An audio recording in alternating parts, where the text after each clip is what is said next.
एक बच्चा north Korea में पैदा होता है, लेकिन पैदा होते ही मासूम बच्चे को गद्दार डिक्लेयर कर दिया जाता है। नॉर्थ कोरिया दुनिया में सबसे सख्त कानूनों की वजह से जाना जाता है और उनमें से चंद तो ऐसे हैं जिनको सुनकर यकीन लाना भी मुश्किल है। मतलब यहाँ इलेक्शन होगा, लेकिन वोट देने के लिए कोई ऑप्शन नहीं है। वोट सिर्फ एक ही शख्स को दिया जा सकता है और अगर ना दिया तो सीधा जेल। यहाँ टीवी पर सिर्फ एक ही चैनल होता है और चैनल ट्यून करने का भी कोई ऑप्शन नहीं। नॉर्थ कोरिया शायद दुनिया का वाहिद ऐसा मुल्क है जहां जुर्म करने पर नहीं बल्कि जुर्म सोचने पर भी आपको जेल जाना पड़ सकता है। फॉरेस्ट किंग टीवी के वीडियोस में एक बार फिर से स्वागत है। दोस्तों, 1945 तक जापान ने पूरे कोरिया पर 35 साल तक हुकूमत की, लेकिन वर्ल्ड वॉर 2 के बाद कोरिया 2 हिस्सों में डिवाइड हो गया, नॉर्थ कोरिया और साउथ कोरिया। नॉर्थ कोरिया पर सोवियत यूनियन का असर और रुख था, जबकि साउथ पर अमेरिकन इन्फ्लुएंस। 1948 में किम डायनेस्टी के किम इल सुंग को लीडर बनाया गया और नॉर्थ कोरिया बना क्रेटिक्शन पीपल्स रिपब्लिक ऑफ कोरिया। पर यहाँ डेमोक्रेसी जैसी कोई चीज कभी पैदा ही नहीं हुई। 1950 में नॉर्थ और साउथ कोरिया के बीच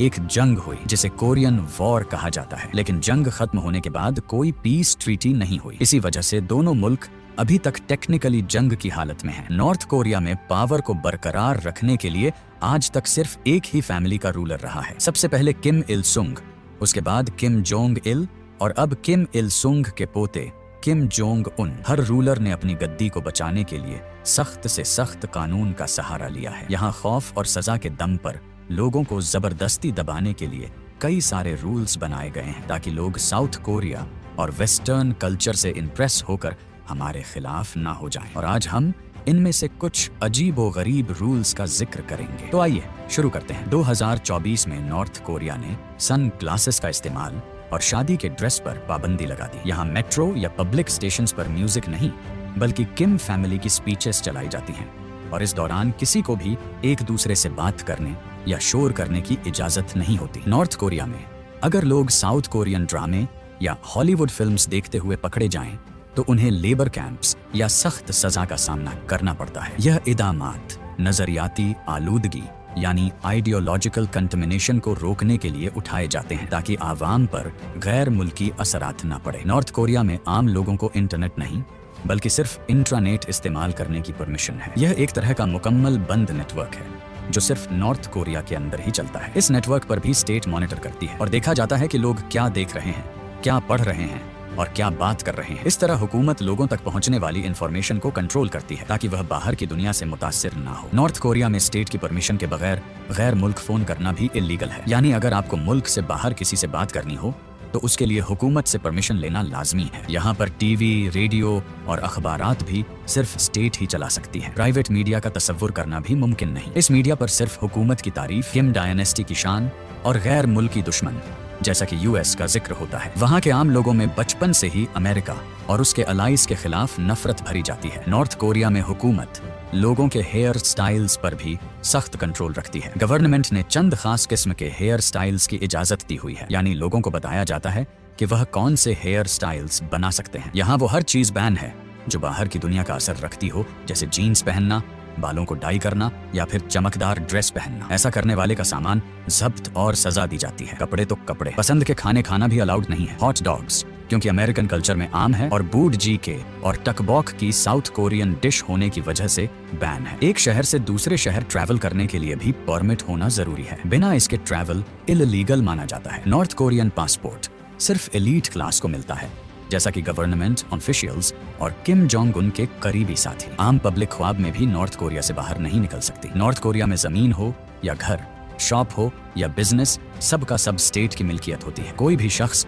इनका मालिक नहीं बन सकता, सिर्फ इन्हें इस्तेमाल कर सकता है, वह भी स्टेट की मर्जी से। यहाँ किसी भी रिलीजन को फॉलो या प्रैक्टिस करना भी गैर कानूनी है, यानी लोग अपनी मर्जी से किसी भी मजहब को फॉलो नहीं कर सकते। जबकि नॉर्थ कोरिया में चर्च जरूर है, लेकिन वह सिर्फ बाहर की दुनिया को दिखाने के लिए कि यहाँ पर रिलीजियस फ्रीडम है। हकीकत में इन्हें इस्तेमाल करने वाले को लेबर कैंप्स भेज दिया जाता है। नॉर्थ कोरिया में अगर कोई शख्स हुकूमत के खिलाफ जाने की कोशिश करे या किम डायनेस्टी के खिलाफ आवाज उठाए तो सिर्फ उसे ही नहीं बल्कि पूरी फैमिली को ही कैद कर दिया जाता है और यह सजा उसकी 3 जनरेशंस तक दी जा सकती है। यानी अगर एक शख्स गद्दार निकला और कई सालों के बाद उसका पोता या पोती पैदा हुई तो उस मासूम बच्चे को भी गद्दार ही कहा जाएगा। ऐसा इस वजह से है ताकि बगावत का खून बाद में भी कभी किम फैमिली के खिलाफ ना उठ सके। यहाँ हर कॉलोनी, अपार्टमेंट्स और घरों के आसपास हुकूमती जासूस होते हैं जो चुपके से तमाम लोगों पर नजर रखते हैं। सबसे अजीब बात यह है कि इस मुल्क में सिर्फ जुर्म करना ही नहीं, बल्कि अगर आपने जुर्म करने का सोच भी लिया फिर भी आपको जेल जाना पड़ सकता है। यानी अगर किसी ने गवर्नमेंट के खिलाफ कुछ सोचा और उसे रिपोर्ट भी कर दिया तो यह अपने पैरों पर कुल्हाड़ी मारने जैसा ही होगा। नॉर्थ कोरिया में पैदा होने से लेकर मरने तक हर हफ्ते सेल्फ क्रिटिसिज्म सेशंस होते हैं। यानी भरी क्लास में लोग अपनी गलतियां बताते हैं, जैसा कि मैंने किसी की कमजोरी को हुकूमत से छुपाया, या किम जोंग उनकी कम तारीफ की, या फिर मैं किसी गैर मुल्की चीज से इंप्रेस हो गया। फिर लोग अपनी गलती पर माफी मांगते हैं और क्लास में बैठे दूसरे लोग आप पर तनकीद करते हैं। नॉर्थ कोरिया में हर शख्स को वोट देना लाजमी होता है, पर हैरानी की बात यह है कि वोट सिर्फ उन्हें ही दिया जा सकता है जिसको गवर्नमेंट चाहेगी। यानी यहाँ कोई इलेक्शन नहीं होता जिसमें आवाम वोट देकर अपने लीडर को चुनती है, बल्कि यहाँ सिर्फ एक ही नुमाइंदे को वोट दिया जाता है और जो वोट देने नहीं आता उसे गद्दार समझा जाता है। तो फिर वोटिंग होती ही क्यों है जब गवर्नमेंट को सिर्फ अपने ही लोग खड़े करने हैं? असल में यहाँ इलेक्शन चुनाव के लिए नहीं बल्कि एक लॉयल्टी टेस्ट होता है। जब 100% लोग एक ही कैंडिडेट को वोट देते हैं तो इसे गवर्नमेंट अपनी ताकत और आवामी यकजहती मानती है। यहाँ नेशनल असेंबली भी है जिसे सुप्रीम पीपल्स असेंबली कहा जाता है, लेकिन इसका काम फैसले करना नहीं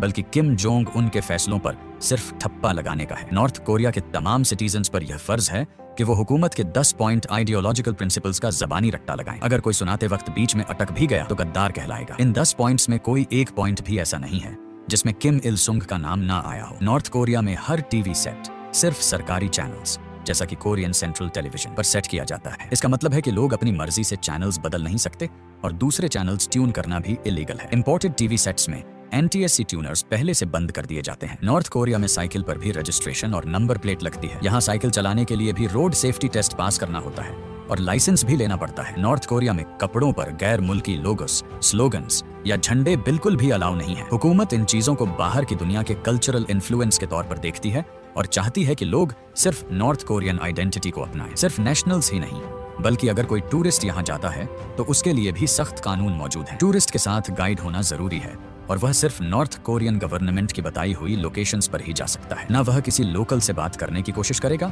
ना वहाँ खुलेआम फोटो ले सकता है। और अगर टूरिस्ट को किसी शहरी का इंटरव्यू लेना है तो वह टूर गाइड की परमिशन के बिना नहीं ले सकता। नॉर्थ कोरिया में मोबाइल्स और कंप्यूटर्स रखना अलाउड है, लेकिन USB ड्राइव से लेकर मोबाइल की मेमोरी तक रेगुलरली चेक की जाती है। अगर कोई बाहर की दुनिया का कंटेंट मिल गया तो सजा हो सकती है। नॉर्थ कोरिया में सिटीजन्स की क्लास का एक इंतहाई गैर इंसानी निजाम मौजूद है जिसे सोनगबुन कहते हैं। इस सिस्टम का मतलब है कि यहाँ जब बच्चा पैदा होता है तभी इसकी जिंदगी का फैसला हो जाता है और इस सिस्टम की बुनियाद बच्चे की फैमिली हिस्ट्री तय करती है। मसलन यहाँ 3 क्लासेस मौजूद हैं। एक है कोर, दूसरी वेवरिंग और तीसरी होस्टाइल। पहली कैटेगरी जिसे कोर कहते हैं, इसमें वो लोग शामिल होते हैं जिनके एंसेस्टर्स ने किम इल सुंग की रेवोल्यूशन में हिस्सा लिया था या जो वर्कर्स कोरियन वॉर के फौजी थे। इन्हें हुकूमत का सबसे वफादार समझा जाता है। इन्हें बेहतरीन नौकरियां दी जाती हैं जैसा कि गवर्नमेंट या फौज में ऊंचे रैंक्स, कैपिटल सिटी प्योंगयांग में रहने की परमिशन और गाड़ियां भी सिर्फ यही क्लास रख सकती हैं। दूसरी क्लास है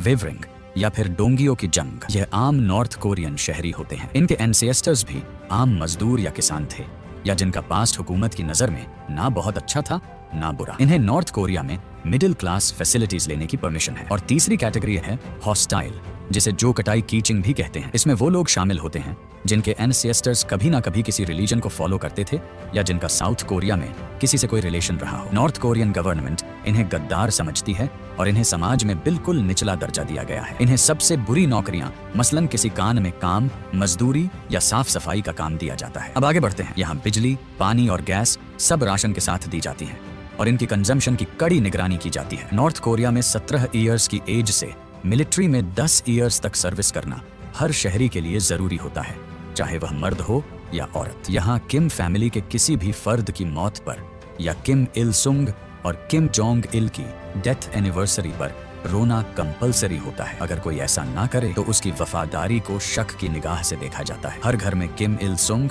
और किम जोंग इल की तस्वीरें लगाना मस्ट है और उन्हें बकायदगी से साफ करना भी फर्ज है। आइडियोलॉजिकल लॉयल्टी के लिए स्कूल के बच्चों को किम इल सुंग और किम जोंग इल की स्पीचेस का रट्टा लगवाया जाता है। नॉर्थ कोरिया पूरी दुनिया से इतना ज्यादा कटा हुआ है कि उनका कैलेंडर भी फर्क है जिसे जूस कैलेंडर कहते हैं। जूस कैलेंडर की शुरुआत 1912 में हुई थी जो यहाँ के सुप्रीम लीडर किम इल सुंग का बर्थ ईयर है, यानी ईयर 1912 नॉर्थ कोरिया में जूस 1 माना जाता है। और आज 2025 में वहाँ ईयर 113 है। नॉर्थ कोरिया की दुनिया से कटे रहने की कई वजूहात सामने आती हैं। एक तो किम रिजीम को डर है कि अगर लोगों को बाहर की दुनिया का पता चल गया तो वह हुकूमत के खिलाफ हो जाएंगे, इसलिए मीडिया, ट्रैवल, इंटरनेट सब पर बैन लगा है। दूसरा, न्यूक्लियर प्रोग्राम की वजह से नॉर्थ कोरिया पर जो इंटरनेशनल सैंक्शंस लगी उसने नॉर्थ कोरिया को दुनिया से मजीद अलग कर दिया। यहाँ आपको बताते चलें कि इनमें से कई रूल्स हो सकता है खत्म भी हो गए हों या आज इनसे भी खतरनाक रूल्स बना दिए गए हों। इस बारे में अपडेटेड इन्फॉर्मेशन किसी के पास नहीं है। ये सारी इन्फॉर्मेशन भी उन लोगों ने लीक की जो 1953 के बाद नॉर्थ कोरिया से भागने में कामयाब हुए थे। स्पाई सैटेलाइट्स की मदद से मुख्तलिफ एरियाज को मॉनिटर किया जाता है। यहाँ कुछ नॉर्थ कोरियंस ने फुटेजेस बनाकर USB ड्राइव्स को चाइना के जरिए स्मगल भी किया। उम्मीद है फॉरेस्ट किंग टीवी कि यह वीडियो भी आप लोग भरपूर लाइक और शेयर करेंगे। आप लोगों के प्यार भरे कमेंट्स का बेहद शुक्रिया।